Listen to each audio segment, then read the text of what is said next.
Guillermo Tela Velero, profesor universitario, investigador, director de la Escuela de Estudios Liberales de la Universidad Metropolitana y de otras universidades, con quien conversaremos sobre la democracia y la sociedad. Muchas gracias por la invitación, Mario. A ti. ¿Somos los venezolanos demócratas? Los venezolanos somos demócratas de diversas maneras porque no tenemos una misma idea de la democracia. Hay personas y grupos que creen que la democracia es igualdad, hay personas que enfatizan los aspectos de libertad y de autonomía que implica la democracia, y hay personas que preferirían, en algunos casos me permito decir, preferimos una democracia basada en el gobierno limitado y en la idea de que el poder no debe ser absoluto.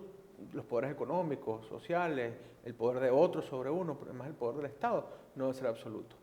Esas ideas de la democracia no son necesariamente compatibles en un modo perfecto, pero lo esencial es saber que se pueden intercambiar y se pueden lograr acuerdos sobre esa base. Y es una aspiración muy remota. La aspiración se basa en qué, en esencia, en que todos somos iguales. Claro.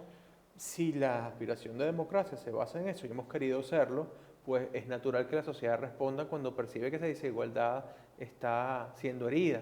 Si no hay igualdad económica o material, como por ejemplo si hay mucha pobreza y mucha desigualdad, esa aspiración de desigualdad levanta alarmas. Pero además si hay desigualdades en relaciones de poder, si no tengo acceso a los mismos mecanismos de progreso y desarrollo individuales, porque no tengo acceso a los recursos, porque no tengo acceso a los instrumentos que me permitan florecer, pues por supuesto también voy a levantar alarmas. Pero además, si yo percibo que hay abusos constantes, también percibo una desigualdad. Así que esa bandera de la igualdad, que ha sido una bandera desde hace 200 años en nuestra república, como una gran aspiración, es la que cada cuánto tiempo hace crisis. Cuando sentimos que hay unas élites que no nos permiten participar, hacemos reclamos de participación. Cuando sentimos que hay unas élites que nos explotan, hacemos reclamos en ese sentido. Y han sido diversos progresos. Hace 200 años esta república se fundó con, en buena medida, el argumento de gente que bueno, se podía parecer a mí, blancos, criollos, varones. Una mezcla. Pero una mezcla que estaba muy limitada a un sector social. Sí. En cambio, esto se ha ido abriendo a otras razas, a otros grupos sociales, no propietarios, no ilustrados, porque en efecto esos reclamos de igualdad han ido abriéndolo. Una de las cosas más maravillosas del siglo anterior en Venezuela es precisamente el cambio que la sociedad se hizo completa porque admitió que la mujer, por ejemplo, tendría el derecho a participar. Y durante siglos eso nos había parecido absolutamente normal, que no participara. Y hoy nos parece absurdo plantear lo contrario. Porque estamos en constante evolución, la sociedad evoluciona. Pero aún así es un camino incompleto. Claro. La mujer tiene el derecho al voto y tiene el derecho a participar igual que el hombre, pero no tiene en muchas medidas el mismo trato social. Entonces todas esas pequeñas desigualdades, tal cual, todas esas pequeñas desigualdades o grandes desigualdades generan los conflictos que son los que políticamente activan a la sociedad. Y uno va a saber si hay o no hay democracia y si somos o no demócratas en tanto esos conflictos se puedan primero canalizar de modo que haya una mejor y una mayor apertura social en adelante, pero además que haya una posibilidad de canalización pacífica. A veces no se puede y la sociedad venezolana ha tenido luchas muy violentas en lo largo de su historia.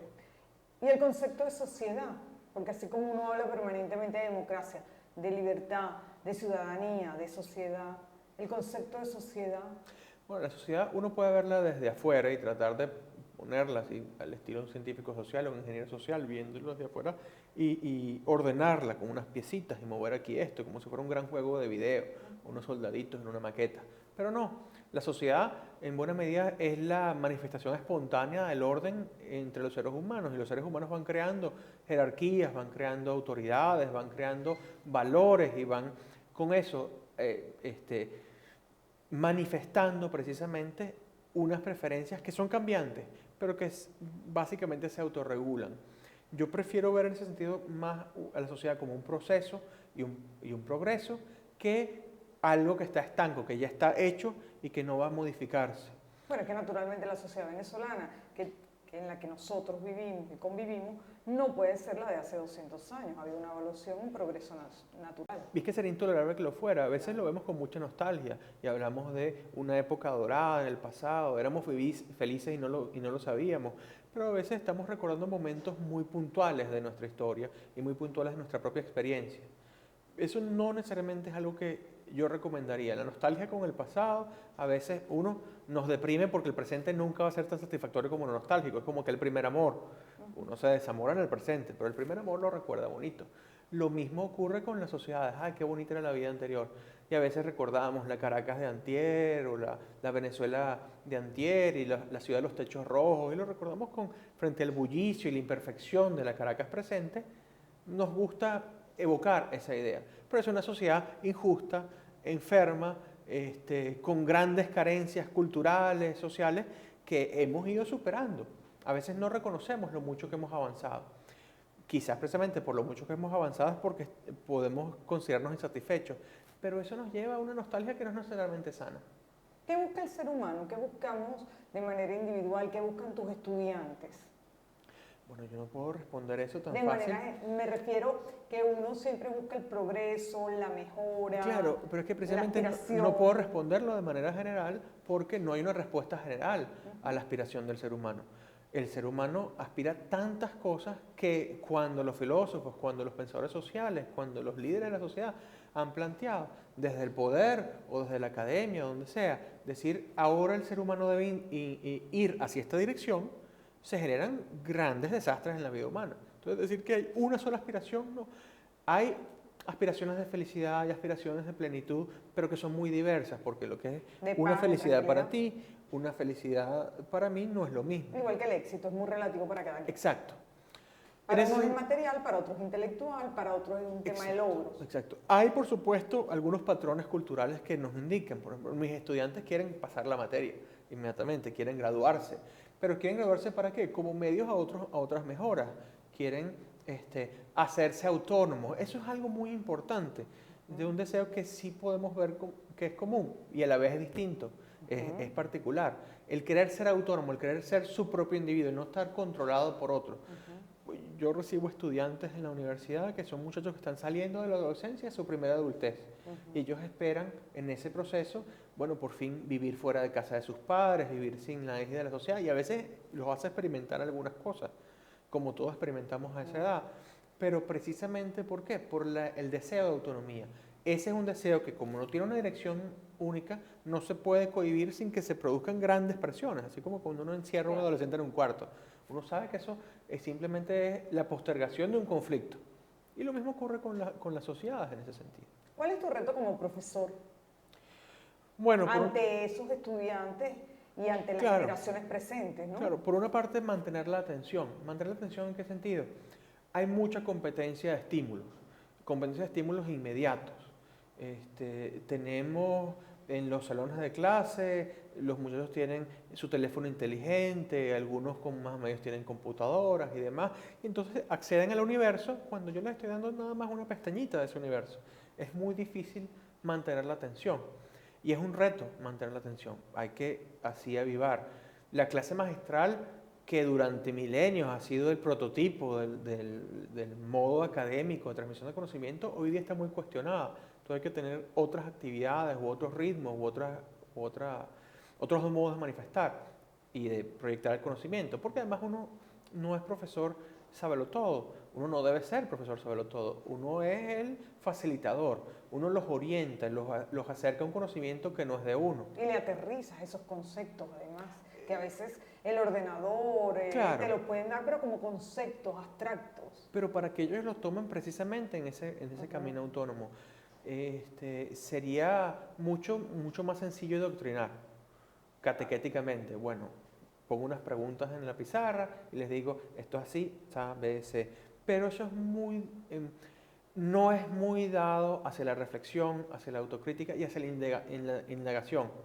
¿Cuántos de esos muchachos van a ser investigadores? ¿Cuántos de esos van a ser profesionales de la academia?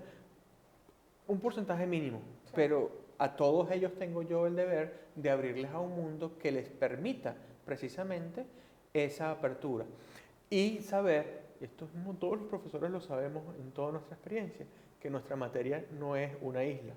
Nuestra materia es, nuestra materia no es un universo, es una isla en el conocimiento humano. Y no solo una isla en la experiencia de ellos, sino que es parte y cadena con otras ramas del conocimiento a las que ellos deben acceder. Entonces, uno no puede simplemente cerrarse, bueno, eso es lo que se dice aquí en el aula. El aula ya no es solo precisamente el aula la llevan en el bolsillo, la llevan en el reproductor de MP3. Y esto es algo extraordinario. Hoy día tenemos el conocimiento humano de una manera mucho más alcanzable que antes y asimismo también sociedades que parecen cerrarse. Es difícil que ellos consigan en Venezuela bibliotecas actualizadas o que consigan en ocasiones conocimiento del día, pero tienen el acceso ya a través de sus profesores, ya a través de sus universidades, ya a través de su propia inquietud al mundo entero, claro, en sus manos, claro. en sus manos. Y eso no hay que temerle, no hay que decir, bueno, es que hay unas cosas buenas y malas. Siempre habrá el grano y la paja y siempre habrá que discernir, pero hay que verlo absolutamente fantástico y maravilloso, que todo el conocimiento humano está allí al alcance de ellos. ¿Cómo se hace que el conocimiento sea útil para el día a día de la gente? Pero porque tiene que ser útil, porque tiene que ser efectivamente darnos una herramienta. No necesariamente es eso, hay conocimiento práctico, pero hay conocimientos que nos llevan a otro tipo de elevación y otro tipo de indagación. Cuando yo me pregunto por qué estoy aquí, cuando yo me pregunto por qué la sociedad se conforma como tal, eso no me va a servir para cruzar la calle, o no me va a servir para construir un automóvil, o no me va a servir para abrir un pote de jugo de naranja, pero me va a servir y me va a ser herramienta para enfrentarme yo a la realidad que me rodea en su comprensión. Bueno, el enfrentarte a la realidad te hace útil el conocimiento. Pero esa utilidad no es una utilidad, vamos a decir, práctica, inmediata, que resuelva de una vez los problemas. Pero si yo me cuestiono y me planteo, sí, pero ¿de qué modo? Tú saliste del aula y viniste a conversar en bar, claro, conmigo en el canal dedicado al conocimiento. Es para que esa gama de conocimiento que tú diariamente le brindas a tus estudiantes, también la pueda tener el que nos está escuchando conversar, que no necesariamente va a la universidad o a una biblioteca. Claro, pero no tiene, cuando le ponemos al conocimiento la necesidad de que sea útil, también lo estamos alejando. ¿Por qué un algoritmo va a serme útil? El algoritmo me va a permitir comprender en buena medida cómo funciona el mundo físico alrededor mío.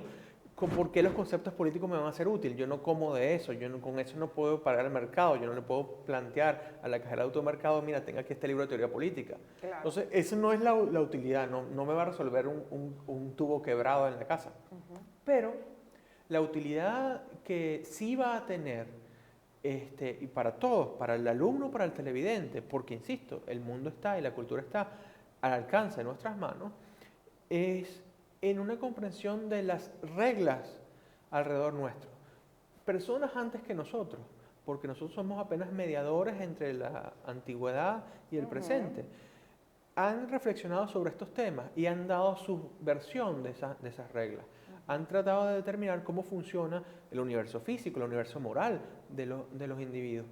Y cuando nosotros comprendemos eso, vemos con mucha mayor claridad las reglas que nos rodean. Y eso permite además reclamar cierta autonomía, porque cuando yo comprendo algo, lo voy a manejar mejor. Comprendemos los venezolanos el sentido del partido político, de lo que es un partido político moderno.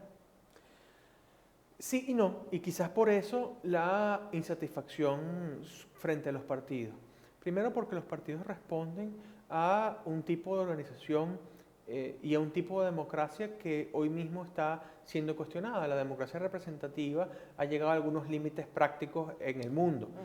La insatisfacción con los partidos no es exclusiva de Venezuela. No. En todo el mundo, a veces con eso se congratulan los políticos, porque bueno, eso no es un problema solo de aquí, es un problema en todas partes. En todas partes. Pero precisamente para acceder al poder, lo que tienen que hacer es formar un partido. Ahora, ¿qué hace un partido?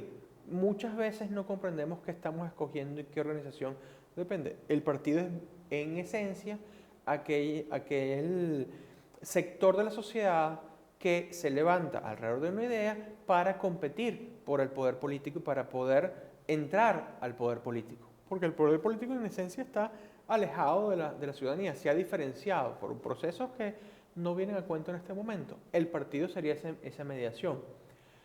¿Quiénes pertenecen al partido político? ¿Son los partidos políticos de todos? No exactamente, los partidos son de los particulares que lo forman, de sus militantes, de sus simpatizantes, de aquellos que piensan como piensa ese partido. Y precisamente el que hayan más partidos reflejaría una gran diversidad de ideas en esa sociedad. Pero también la posibilidad de que esas ideas tengan valor, no crean los individuos partidos para no llegar al poder. A veces somos muy celosos de que los políticos quieren el poder. Bueno, claro, quieren el poder porque quieren cambiar las cosas. Y para eso crean los partidos. Esa es la única, la para gran eso los intención. ciudadanos los vemos como vehículos de intermediación. Pero también nos vemos alejados de ellos porque en buena medida nosotros no participamos o no deseamos participar. Es un gran sacrificio el que hacen muchos políticos, pero también no sentimos que ese sacrificio para nosotros tendría mayor sentido si no estamos directamente vinculados al poder. Y uno se puede preguntar, ¿por qué un individuo decide ser político? En los cursos de teoría política no estamos educando eso. En un curso de teoría política en la universidad estamos educando a aquellos que quieren indagar más allá del querer activarse en la política. Para empezar, habría que decirle a la gente qué es teoría política. Bueno, la teoría política son en las diversas ramas de indagación especulativa con respecto al fenómeno político. ¿Por qué existe el poder? ¿Cuál es la orientación que ha de tener ese poder? ¿Cuáles son los modos lícitos de acceder y de obtener ese poder? ¿Y cómo podemos considerar que el poder es aceptable? Eso es lo que la teoría política pretende contestar. Si concentramos la política a través de los partidos, que son un mecanismo privilegiado y un mecanismo muy importante de participación política, estamos negando todas otras formas de participación política y todas las otras formas de manifestación que pueden tener los individuos en la política. A veces nuestro rechazo y nuestra insatisfacción hacia los partidos viene precisamente de eso, que no comprendemos que ese es uno de los tantos modos de participar y no asumimos en ocasiones una participación más autónoma. Por ejemplo. Bueno, aquí históricamente ocurrió que los partidos fueron previos a manifestaciones más organizadas de la sociedad civil. Acción Democrática es anterior a Fede Cámaras, así con todos los partidos históricos. Eso genera ciertos recelos y resabios, pero a la vez, cuando hacemos organizaciones y asociaciones, no pensamos que los reclamos y los intereses de esas asociaciones que van a tener que dirigirse en ocasiones al poder político son políticos. No, rechazamos la idea de político porque asociamos político con una actividad que es del profesional de la política, lo cual no es necesariamente cierto. Hay otros modos de participar. Cuando te coloca un Twitter o hace un post en Facebook o envía una carta a un diario, cuando se manifiesta en una protesta, cuando exclama a otros su modo de sentir con respecto a las instituciones políticas existentes, está haciendo política. Claro, si usted se siente mal con la política que existe o siente que la política está muy bien y debe ser protegida, eso lo debería invitar a una acción política más organizada. Y allí hay un límite en la acción ciudadana. Nosotros muchas veces estamos reducidos al voto. Sí. Y estamos en buena medida en las democracias contemporáneas, cada cierto tiempo se nos invita en una ocasión a manifestar nuestro acuerdo muy general y muy vago en ocasiones con el status quo o nuestra crítica al status quo. Y eso es crecientemente insatisfactorio. Ahora, ¿dónde es mejor, o mejor dicho, mejor no, dónde es más plausible participar políticamente? ¿Hacia lo alto, hacia las altas esferas, hacia el poder general? No, eso es impráctico. Sería impráctico reunir a todos los ciudadanos constantemente por una consulta. Eso llevaría a diversas simplificaciones.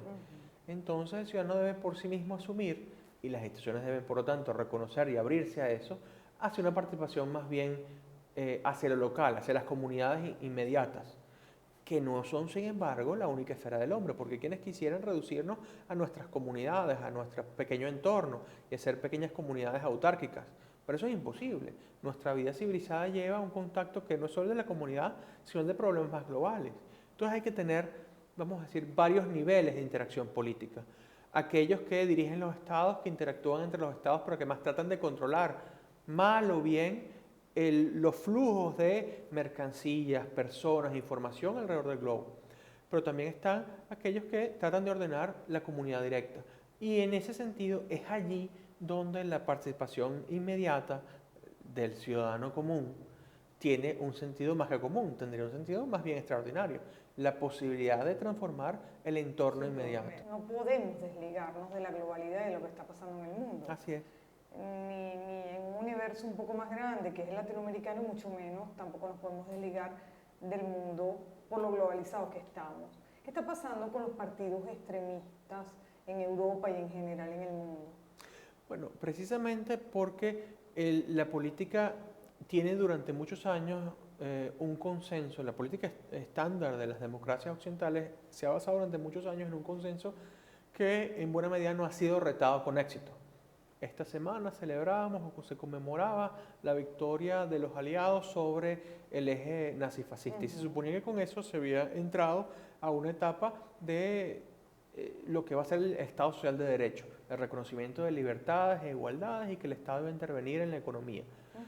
En los últimos 40 años esas son verdades que ya no son sacrosantas y sin embargo los esquemas políticos que hemos diseñado para atender a las sociedades siguen siendo las de hace 70 años. Es el agotamiento de esos modelos el que lleva a estos extremismos. Algunos son muy fugaces y todavía no ha habido alguno que llegue al poder en concreto, especialmente cuando vienen de la derecha, pero algunos otros no. Y en ocasiones el resurgimiento de la izquierda, especialmente la izquierda más vinculada a uno de los ejes de poder después de la Guerra Mundial, vamos a decir una izquierda cercana a lo soviético y al comunismo marxista en ciertas manifestaciones, planteó que bueno, su victoria fue incompleta y que tiene que lograr esas ventajas. Pero en buena medida esos han ido por canales más bien institucionales y han intervenido en las democracias de ese modo. Por eso el resurgir de las izquierdas, para algunos democráticas, para algunos autoritarias en este tiempo. Pero otros partidos autoritarios también surgen precisamente con esa idea. El esquema dominante en el mundo occidental, que es el del Estado Social de Derecho, no les es satisfactorio. De momento se han manifestado dentro de ese esquema, de momento han tratado de participar políticamente solo así, porque cuando eran extremistas marginales, de bandas vamos a decir, juventudes apáticas que se convierten como esas bandas de neonazis en Europa Occidental, no tienen ningún futuro político, tienen que en ese sentido, moderarse políticamente para participar electoralmente, elegir diputados, elegir congresistas y así tratar de acceder al poder. Como los etarras en España. Ahí hay otras razones más de largo, más de la relación entre el País Vasco y España. Pero me refiero en esencia a estos llamados populismos de derecha. El Partido de Independencia británico, el Frente Nacional en Francia, ese tipo de partidos que tienen un llamamiento. ¿Y a quiénes se vinculan?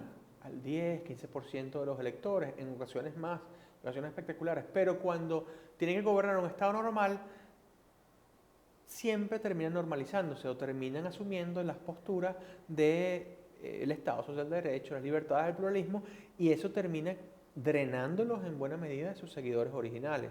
Entonces, o se convierten en partidos, vamos a decir, pasteurizados y homogeneizados, o decaen en la marginación.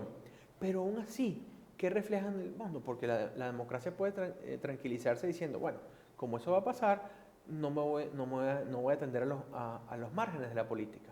Pero lo cierto es que mientras esos crecen y cada cierto tiempo regresan en otras formas, en otras configuraciones, con nuevos líderes y a veces nuevas agendas, están reflejando la insatisfacción del ciudadano promedio frente a esas decisiones. El ver que las decisiones que afectan su vida no están decididas por él mismo, no son ellos genuinamente autónomos, como había dicho al comienzo. Y esa aspiración lleva quizás a momentos más dramáticos y a momentos de aspiración mucho más extremistas. ¿Qué lleva entonces a muchachos occidentales normales a unirse a estos extremismos? Precisamente esa insatisfacción, el no sentir que su vida es de ellos, es propia, sino que hay fuerzas externas a ellos, las fuerzas de la globalización, las fuerzas del mercado, las fuerzas de las grandes ideologías, que los atosigan, que los ahogan en esa aspiración. Yo no tengo hasta el momento la respuesta para solucionar ese problema, pero... No te lo pediría No, pero sugeriría que en este mundo concentrásemos nuestros esfuerzos en cambiar lo que nos es posible cambiar. Y lo que nos es posible cambiar en buena medida es nuestro poder local. Muchas veces nos quejamos de eso, pero ¿cuántos de nosotros participamos localmente en los poderes inmediatos? La educación debería ser también. Bueno, la educación debe incluir ese valor. La educación va a cambiar en muchas cosas, pero ¿qué es lo esencial de todo proceso educativo? El que se aprendan los conocimientos y las herramientas morales y técnicas para vivir en el futuro y para hacer supervivir a la humanidad. Y los valores comunes, que hay valores, así como hay valores individuales, hay valores comunes al ser humano. Exacto, y son valores que deben orientarnos, que trasciendan nuestra particularidad. Un valor que haya sido fundamental a lo largo de tu vida, que hayas aprendido de tus padres, de tus abuelos, y que te haya acompañado para ser el ser humano y el profesional que eres hoy en día. Uno siempre está incompleto, pero el valor más esencial es el valor de la tolerancia. No tenemos siempre la razón, no tenemos siempre la verdad en nuestras manos. Hay que aprender entonces a escuchar y a tratar de ver la verdad más allá de nuestras narices y de nuestra alma. ¿Y un mensaje para tus estudiantes?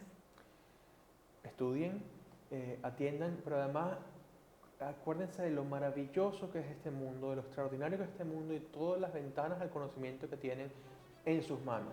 No usen los medios tecnológicos solo para jugar y para distraerse, sino también para ilustrarse. Gracias, Guillermo. Magnífica conversación. Gracias, se me hizo corta porque además hay tantos conceptos y tantas ideas importantes que abordar. Lo vamos a hacer en un segundo programa. Amén. Gracias.